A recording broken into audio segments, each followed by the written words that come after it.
5 aliments qui ont une influence négative sur ton pouvoir spirituel. Est-ce que tu es prêt à entendre ça?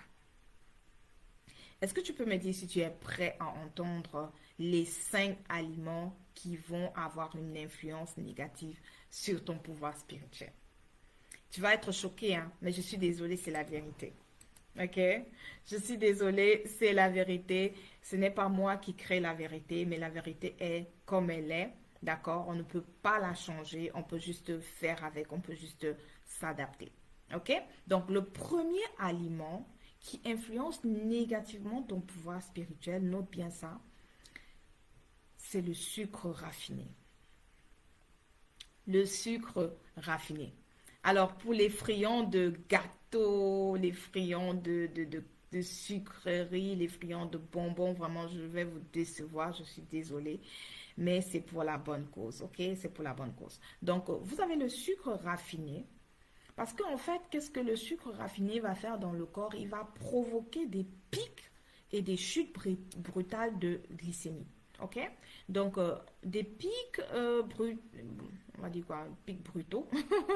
Des pics et des chutes brutales de glycémie vont avoir pour effet que votre clarté mentale sera affectée et également la stabilité émotionnelle. Et la clarté mentale et la stabilité émotionnelle sont deux choses qui sont essentielles à la méditation et à la prière. Est-ce que tu as entendu ça? Essentielles à la méditation et à la prière. Alors, on a aussi le fait que ça vous entraîne dans un cycle de dépendance. La dépendance, pourquoi? Parce que pour ceux qui, voilà, ceux qui sont friands du sucre raffiné, des friandises, des gâteaux et tout ça, ils vont remarquer que ils ont une certaine addiction.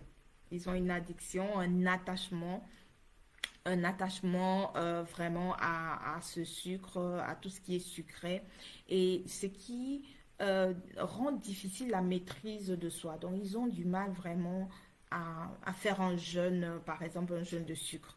D'accord? Il faut vraiment, vraiment se dépasser pour arriver à faire, voilà, une journée sans sucre. OK? Donc, cela euh, fait en sorte que le corps, ou plutôt, on se retrouve dans un état d'esprit où on n'a pas vraiment la maîtrise de soi. La maîtrise de soi. Et vous savez qu'on a besoin de la maîtrise de soi pour, par exemple, pour pouvoir jeûner, d'accord, pour pouvoir jeûner pendant des jours, pour pouvoir s'abstenir de manger. Donc, c'est voilà, une qualité qu'il faut avoir lorsque on veut s'élever spirituellement. OK? Donc, euh, les aliments naturels ont justement une fréquence énergétique élevée, tandis que le sucre raffiné va plutôt diminuer l'énergie vitale parce qu'il va donner du travail à ton corps. La deuxième chose, alors le deuxième aliment, le deuxième type d'aliment qui affecte négativement ton pouvoir spirituel, ce sont les huiles végétales industrialisées. Est-ce que tu as compris ça? Les huiles végétales industrialisées. Pourquoi? Parce que ces huiles-là sont tellement riches en acides gras oxydés et en oméga 6 en excès qu'elles vont plutôt favoriser l'inflammation, ce qui alourdit le corps et l'esprit. Est-ce que vous avez déjà remarqué, après avoir mangé des bons beignets haricots, comme on dit chez nous au Cameroun, BH, vous sentez que vous êtes tout simplement lourd, d'accord, parce que les beignets ont été faits dans la friture avec de l'huile et vous ressentez directement les effets, ok? Donc, il y a aussi le fait que, puisque c'est un aliment, voilà, les huiles végétales ont été vraiment transformées, donc ce sont des aliments ultra transformés et extraits, ça veut dire qu'elles sont extraites avec des solvants chimiques en fait, des solvants chimiques et ce qui les éloigne tellement de leur état naturel et ce qui fait en sorte que voilà, cela ne sert plus en fait à notre corps. Ok? Est-ce que tu as encore espoir que, que tu peux voilà, tenir et que tu peux vraiment éliminer ces deux aliments de ton de ton plat. Évidemment, vous avez des alternatives, hein, vous avez des alternatives aux huiles végétales industrialisées. Vous pouvez prendre tout simplement des options qui ont été, comment on appelle ça? On appelle ça en allemand Kaltgepresst, c'est-à-dire qui n'ont pas été raffinées en fait. Ok? Alors, le troisième type d'aliment ultra transformés qui influencent négativement ton pouvoir spirituel, ce sont évidemment les aliments ultra transformés. Donc, tout ce qui est ultra transformé. Pourquoi? Parce que justement, ils contiennent des additifs, que ce soit des colorants, des conservateurs ou alors des exhausteurs de goût qui vont venir modifier, d'accord, modifier le fonctionnement de ton cerveau. C'est pas moi qui dis, ce sont des recherches qui sont arrivées à ce résultat que ces aliments ultra transformés parce qu'ils contiennent justement ces additifs, vont modifier le fonctionnement de ton cerveau et justement vont créer en toi de l'anxiété, du stress, de la léthargie qui nuit justement à la pratique spirituelle. OK? Donc, plus un aliment est transformé, tu comprends que plus un aliment est transformé, plus il perd son énergie vitale et son lien avec la terre et son lien avec le naturel. Alors, la quatrième chose, ou le quatrième type d'aliment qui influence négativement ton pouvoir spirituel, ce sont les viandes produites industriellement. OK? Les viandes qui sont produites industriellement. Alors, tu vas, par exemple, voir que les animaux qui sont élevés industriellement, la plupart du temps, ils subissent du stress. OK? Ils subissent du stress. Et franchement, si tu regardes des vidéos de comment est-ce qu'on élève ces animaux, sincèrement, je pense que pour la plupart, pour les personnes sensibles, ils n'auront plus envie de consommer de la viande. OK? Donc, pourquoi? Parce que vraiment, ces animaux subissent du stress, de la souffrance et aussi de la peur parce que, voilà, lorsque un porc se voit amené à l'abattoir, évidemment, il sait que c'est son dernier jour et voilà, il a peur et ce qui fait en sorte qu'il va rejeter dans son sang des hormones, d'accord, des hormones voilà, qui vont être des hormones de peur, de stress, de souffrance. Et justement, selon, et je peux comprendre pourquoi, selon certaines traditions, ces énergies négatives persistent dans la viande. Pourquoi? Parce que voilà, l'animal n'était pas préparé, il a vu comme voilà, comme sa mort, on l'amène à l'abattoir et alors il dégage cette peur, ce stress, hein, et qui sont des énergies négatives, et qui vont voilà, qui vont rester dans la viande, hein, et vont être absorbés par ceux qui vont consommer cette viande. Ok? Donc, voilà. Donc, ça, c'était le quatrième élément.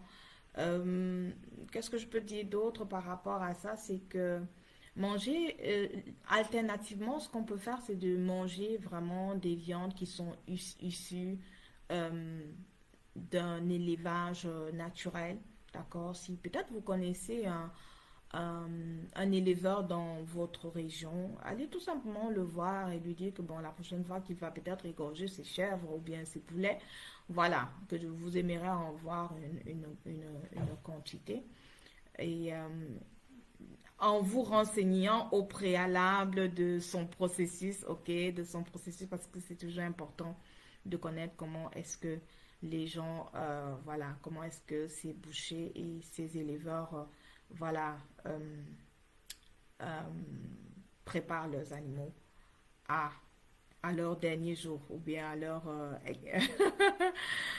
j'ai pas envie d'utiliser les gros mots là. Voilà. Donc, le cinquième aliment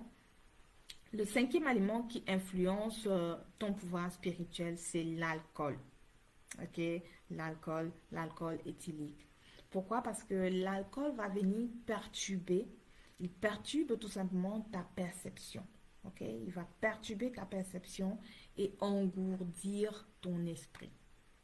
Évidemment, pendant qu'il le fait, il affaiblit ton discernement et cela rend plus difficile la connexion avec Dieu. Tu auras du mal à, voilà, à passer une soirée où tu as bu du vin et puis tu auras du mal vraiment à te mettre dans la prière, à être vraiment concentré. Ok?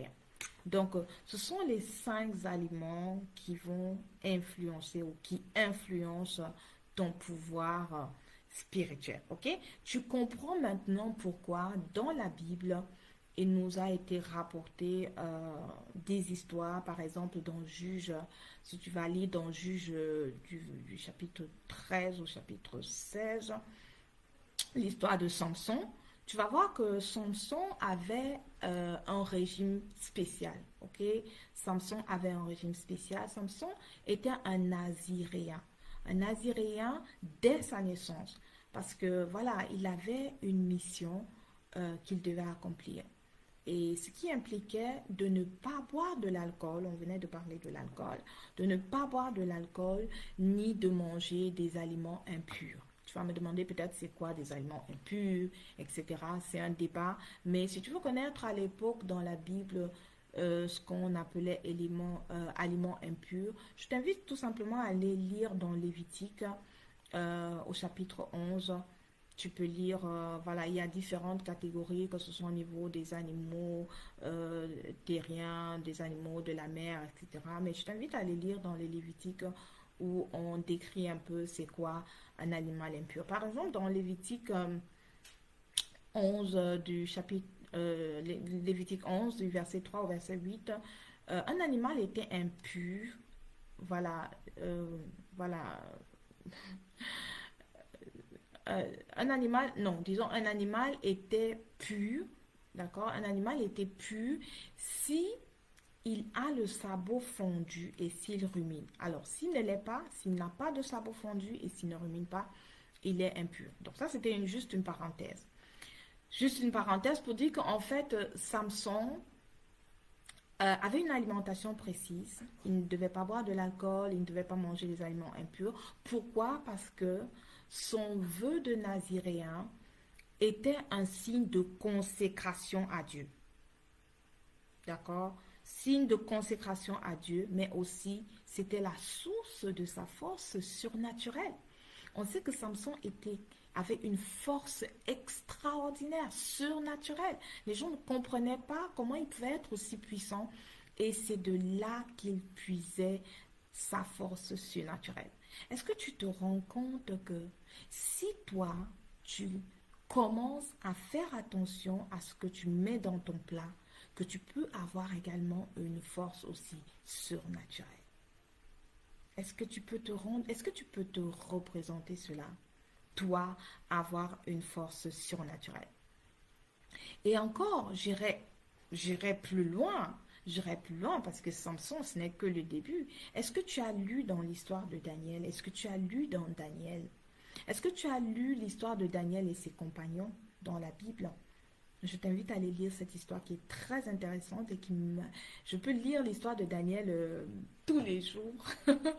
Vraiment, il m'inspire beaucoup. Et moi, je veux être comme Daniel. Je veux être une Daniel de mon temps, d'accord? Parce que Daniel avait aussi un régime spécial. Daniel et ses compagnons, pour la petite histoire, ils ont été voilà, exilés, ils se sont retrouvés à Babylone, d'accord?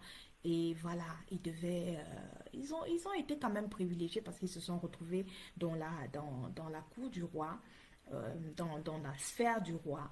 Et alors, Daniel et ses amis ont refusé de manger la bonne nourriture et le vin à la table du roi. Est-ce que tu te rends compte? Une table qui est bien garnie, bien chargée, avec toutes les bonnes choses qui pouvaient exister à l'époque. Et vous savez, Babylone à l'époque, c'était vraiment... je ne sais même pas à quel pays on peut comparer aujourd'hui, mais c'était tellement... C'était une grande ville, quoi. C'était une très grande, un très grand royaume.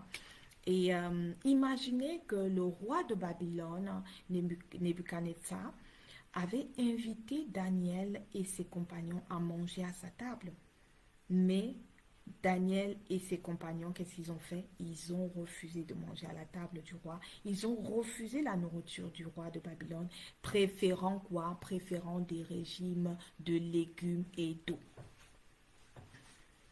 Est-ce que tu as entendu ça? Est-ce que tu peux faire ça? Ils ont préféré manger des légumes et de l'eau. Pourquoi? Parce qu'ils voulaient rester fidèles aux lois alimentaires juives. Ils voulaient rester fidèles à leurs lois, à leurs principes et montrer en fait que Dieu pouvait les fortifier sans dépendre de la nourriture du roi. Est-ce que aujourd'hui tu es quelqu'un qui est capable de montrer à ta génération que Dieu peut te fortifier, d'accord? Dieu peut te fortifier sans que tu ne dépendes des choses de ce monde. Est-ce que tu peux montrer à ta génération cela? Est-ce que tu peux le faire? Et qu'est-ce que nous avons eu? Est-ce que nous voyons comme effet au niveau du pouvoir spirituel de Daniel? Nous avons vu que la Bible nous dit en tout cas que Daniel et ses compagnons avaient une meilleure santé et ils étaient plus sages. Ils étaient plus sages et plus que tous les autres jeunes du royaume de Babylone. Ils étaient plus sages.